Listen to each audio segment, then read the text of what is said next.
Stepfather remake of the 1980s chiller, with which I am sure you are familiar, Simon? Nope. Never seen The Stepfather? Nope. Okay, so the story in The Stepfather is he's a stepfather, and he seems to be okay, but you know what? He's not.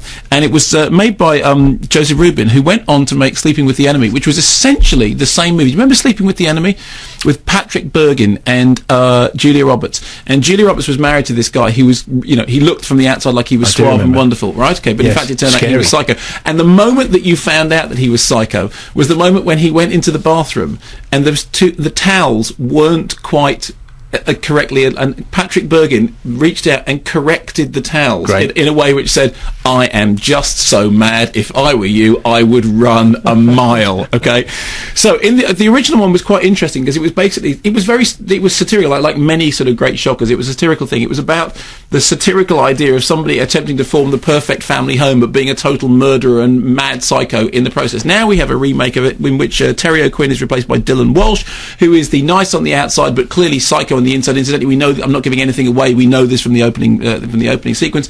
He is a lone man who seeks out lone women with families in which he can become the stepfather.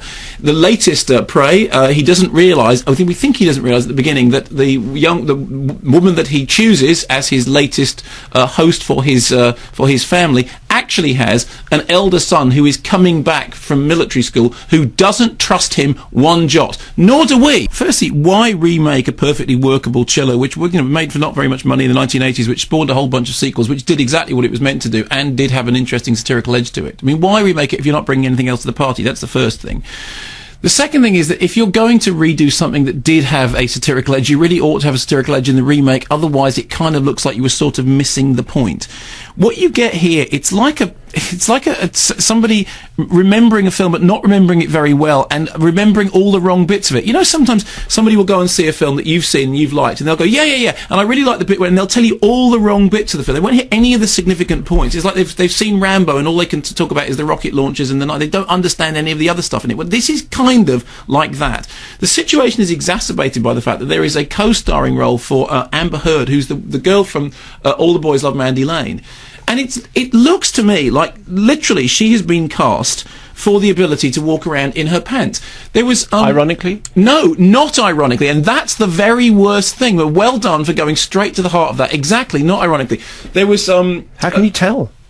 How can you tell whether it's ironic or not? Here's how you can tell. When Linda was doing that book about erotic thrillers, and she interviewed these people that made... what was that called again? It was called The Erotic Thriller in Contemporary Cinema. Thank you for letting me mention it. She was interviewing these people who produced these straight-to-video erotic thrillers, and one of them said, with any of the plot points, what they would do is they go, this is great, but can't they have this conversation in the shower, right? Well, these are straight-to-video sleaze. In the case of this, it looked like the producer of The Stepfather went, this is great, but can't she have this conversation in the pool wearing a bikini? Or, this is great, but can't she have this conversation on the phone, lying on a bed in her pants? And it's to the point that people were laughing in the cinema, not in an ironic way, but laughing as in, this is ridiculous.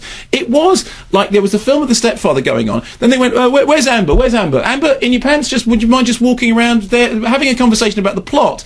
And you kind of thought, didn't we all stop doing this ages and ages ago? The film has got a 15 certificate, and apparently, according to the BBFC, there was some re-editing was done to give it a 15 certificate. I really, honestly cannot tell what it was that was done to do it.